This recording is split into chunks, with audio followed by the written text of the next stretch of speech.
السلام علیکم ورحمۃ اللہ وبرکاتہ۔ میں ہوں محمد مطیب اور آج مستقل اندر کے سیگمنٹ نصیحت میں خوش آمدید۔ جیسے کہ سیگمنٹ نصیحت ہے تو آج ہم نصیحت میں سنیں گے کچھ ایسا جو نصیحت آموز ہو، جس سے ہم نصیحت حاصل کر سکیں۔ ویسے تو ہر چیز ہی نصیحت کے لیے ہوتی ہے، لیکن کچھ واقعات، کچھ چیزیں ہمیشہ نصیحت کے لیے آتی ہیں، یہ صرف اور صرف خاص نصیحت کے لیے ہوتی ہے۔ تو آج نصیحت آموز واقعہ سننے کے لیے ہمارے ساتھ موجود ہے محمد عزیز صاحب۔ السلام علیکم سر۔ وعلیکم السلام۔ کیسے سر آپ؟ الحمدللہ، آپ کیسے ہیں؟ شکر اللہ پاک کا۔ تو سر سنائیے گا، جیسے کہ آپ سن چکے ہیں، تو نصیحت کوئی ایسا واقعہ جو جس میں نصیحت کی بڑی بات ہے۔ جی انشاءاللہ، بسم اللہ الرحمن الرحیم۔ اصل میں نصیحت، جیسا کہ آپ نے کہا کہ ہر چیز سے ہم نصیحت حاصل کر سکتے ہیں، لیکن کچھ ایسے لوگ ہوتے ہیں جو صرف نصیحت کے لیے پیدا ہوتے ہیں۔ بالکل، انہی لوگوں کا تذکرہ کرنا بھی نصیحت ہوتا ہے، ان کا معاملہ سننا بھی نصیحت ہوتا ہے، ان کے بارے میں ذکر کرنا بھی نصیحت ہوتا ہے۔ بالکل۔ تو ہم دیکھیں گے آج جس موضوع کو، جس واقعے کو میں آپ کے ساتھ شیئر کر رہا ہوں، وہ یوں ہے کہ اس کا ٹائٹل ہم کچھ یوں دے سکتے ہیں کہ ایک لاش کو شہد کی مکھیوں نے گھیر لیا۔ سبحان اللہ۔ وہ کیسے گھیر لیا یہ ہم بات سنیں گے انشاءاللہ۔ تو ایسا ہے کہ جنگ بدر میں ایک ایسے صحابی تھے جنہوں نے بڑے بڑے سورماؤں کے سر اتارے،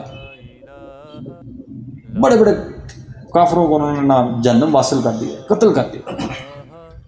تو یوں ہوا کہ اتفاق بھی یہی تھا کہ اسی جنگ میں آپ بھی شہید ہو گئے۔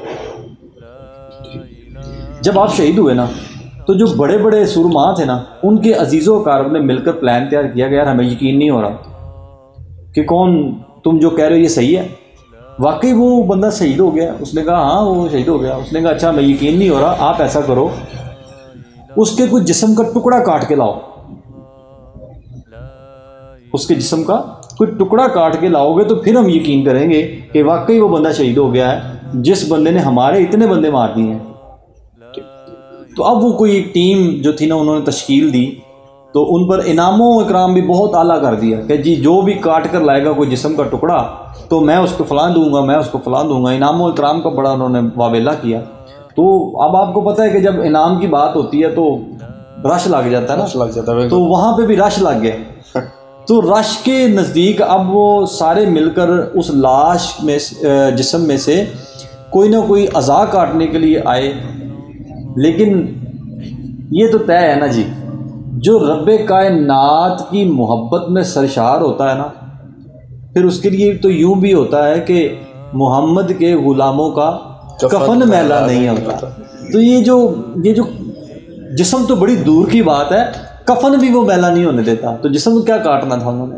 اب یہ بات ہے کہ انہوں نے جب یہ سوچ لیا کہ آج جسم کا کوئی ٹکڑا کاٹنا ہے، تو اللہ نے بھی اپنی محبت اور ترتیب میں، جیسے اللہ فرماتا ہے کہ ایک ترتیب وہ کرتے ہیں اور ایک تدبیر میں کرتا ہوں، ہوتا وہی ہے جو میں کرتا ہوں۔ تو مفہوم آیت آپ نے سنی۔ تو یوں تھا کہ جب وہ کاٹنے کے لیے آئے تو اللہ تعالیٰ نے شہد کی مکھیوں کو حکم دیا، محبت سے کہا ہوگا، وہ ساری مکھیاں اس صحابی کے جسم کو ڈانپ لیا انہوں نے، شہد کی مکھیوں کو۔ اب کوئی بھی زندہ بندہ تو اس کو ہاتھ نہیں لگا سکتا تھا، شہد کی مکھیاں خود ایک بہت بڑا آزار ہے۔ تو یوں ہوا کہ کوئی بندہ ان سے قریب نہیں جا سکتا تھا۔ تو ہوا کچھ یوں کہ پھر سارے بندوں نے جو ہے نا وہ وہاں سے بھاگنے اور جانے میں ہی اپنی خیریت سمجھی۔ تو اسی دوران ایک اور واقعہ بھی اس میں ایڈ کرتا ہوں۔ تو واقعہ یہ ہے کہ وہاں کی ایک عورت تھی کفار کی، تو اس عورت کا بچہ یا بیٹا کوئی نہ کوئی اس جنگ میں نا اسی صحابی کے ہاتھوں جہنم واصل ہوا تھا۔ تو اس عورت نے بھی نیت کی ہوئی تھی کہ جب یہ مرے گا، یہ بندہ جب شہید ہوگا، یہ مرے گا، تو میں اس کی کھوپڑی میں شراب ڈال کر پیوں گی۔ اب یہ بات جو نا اس نے اپنے آپ سے ایک منت مانی ہوئی تھی۔ اصل میں بات یہ ہے کہ عرب میں جو سب سے زیادہ گھنونا کسی سے ریونج ہوتا ہے، بدلہ کس سے لیا جاتا ہے، انتقام کس سے لیا جاتا ہے، تو وہ یہ تھا کہ اس کا سر کاٹ کے اس کے سر میں سے جو بھی اس کا گوشت ہے، جو بھی اس کا جو جلد ہوتی ہے، اس کو جلا کر جو کھوپڑی بچتی تھی اس میں وہ شراب پیا کرتے تھے اور پھر لوگوں کو ڈرایا کرتے تھے کہ ہم تو اتنے بڑے ظالم ہیں۔ تو اس عورت نے بھی یہ دعویٰ کر دیا کہ اگر کوئی مجھے اس شخص کا سر کاٹ کے لا کے دے تو میں اس کو اتنے انعام دوں گی، اتنے گھوڑے دوں گی، اتنی بکریاں دوں گی، اور آج میں اپنی بات پوری کروں گی کہ اس سر میں میں شراب پیوں گی۔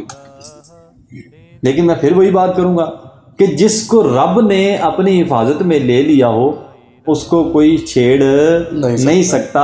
وہ کہتے ہیں کہ فانوس بن کر جس کی حفاظت ہوا کرے وہ شمع کیا بجھے جسے روشن خدا کرے۔ سبحان اللہ۔ تو یوں تھا کہ جب اللہ حفاظت کے لیے اپنے آپ کو اس میں لگا دیتا ہے تو پھر دنیا کی کوئی طاقت اس کو کوئی چھیڑ نہیں سکتی۔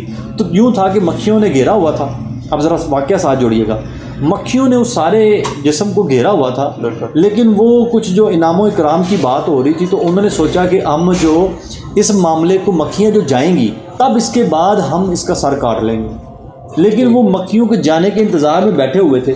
اب یقیناً مکھیاں نے تو جانا تھا ایک طرف، لیکن وہ سمجھتے ہیں کہ شاید ہم نے جو تدبیر کی ہے یہ کافی ہے، لیکن جو میرا رب تدبیر کرتا ہے اس کے آگے پھر کچھ کافی نہیں ہوتا۔ تو ہوا کچھ یوں کہ اللہ تعالیٰ نے اتنی بارش برسائی، اسی دوران اتنی بارش آئی کہ پہاڑوں سے جو پانی تھا نا وہ اتنی سپیڈ سے ریلا آیا کہ آپ کی لاش کو لے کر چلا گیا، لاش ہی گم گئی، لاش ہی گم گئی، آج تک ان کی لاش بھی نہیں ملی۔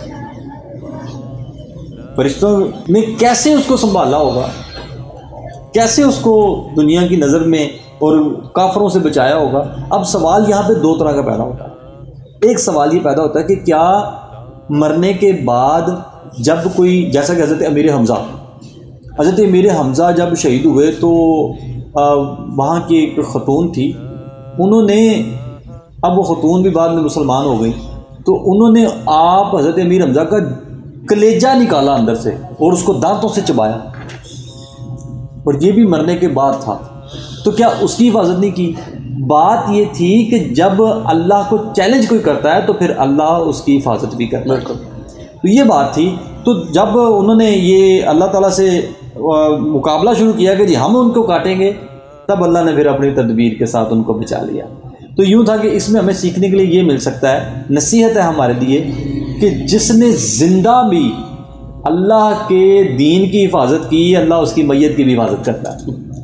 اب یہ ایک انویسٹمنٹ ہے کہ آپ سانس لیتے ہوئے حفاظت کریں، جب سانس نہیں ہوگی تو پھر وہ حفاظت کرے گا۔ اس کی آخری دلیل دیتے ہوئے اپنی بات کو ختم کرتا ہوں کہ ان کا نام تھا حضرت عاصم بن ثابت رضی اللہ تعالی عنہ۔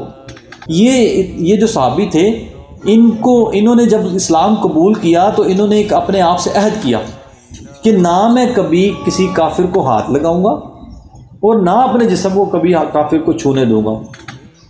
تو ایک بات تو یہ طے تھی کہ جب تک وہ زندہ رہے انہوں نے کبھی کسی کافرہ کو ہاتھ نہیں لگایا، اور جب اللہ کی ایک بات آ گئی کہ جب وہ دنیا میں نہیں رہے تو اللہ نے ان کے جسم کو بھی ہاتھ نہیں لگانے دیا۔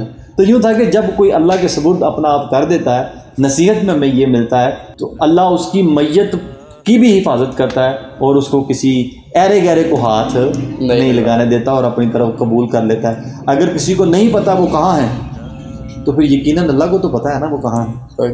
تو یہ وہی بات ہے کہ وہ جانے اور وہ جانے۔ اللہ تعالیٰ ہمیں صحیح سمجھنے کی توفیق عطا فرمائے، اور میں سمجھتا ہوں کہ مجھے اس میں سے یہ نصیحت ملتی ہے کہ مرنے کے بعد کیا ہوگا، اس کے لیے آپ کو زندہ، اگر آپ زندہ ہیں تو اس میں بہتری لائیے، مرنے کے بعد بہتر ہی ہوگا۔ فما علینا الا البلاغ۔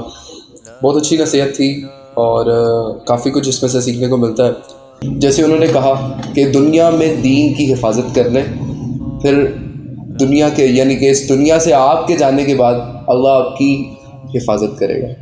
وہ ہماری تو مطلب آپ کی قبر کی حفاظت کرے گا، اور جس طرح سے بھی آپ کی حفاظت کرے گا وہ اللہ اپنی شان کے مطابق آپ کی حفاظت کرے گا۔